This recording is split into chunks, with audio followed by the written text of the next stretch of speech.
Grade 7, Chapter 6, Tinkercad for Arduino, Lesson 4.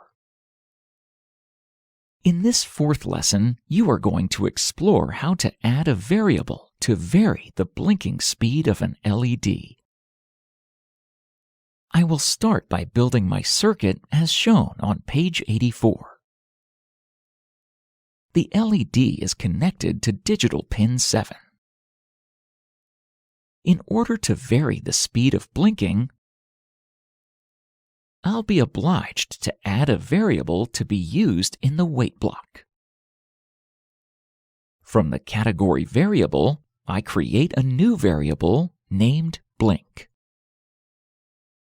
Examine the 3 blocks created, which are related to the variable blink. The first block is the name of the variable. The second block is set the variable to 0.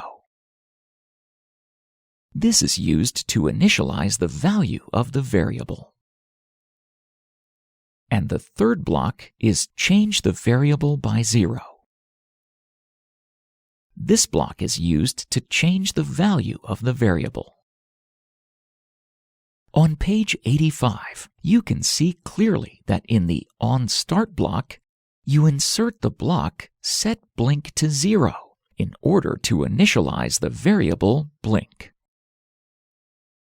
In the forever loop, a repeat until block is inserted,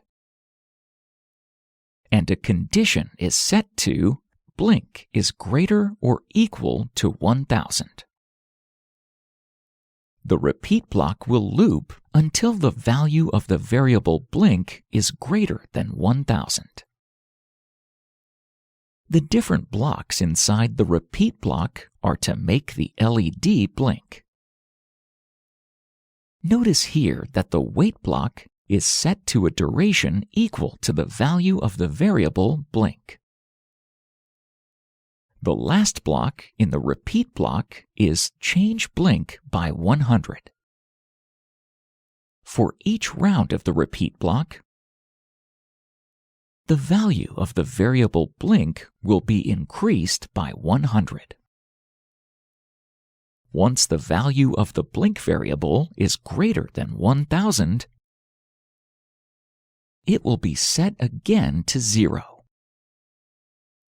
I will run my script to show you how the speed of the blinking is changing according to the value of the variable blink.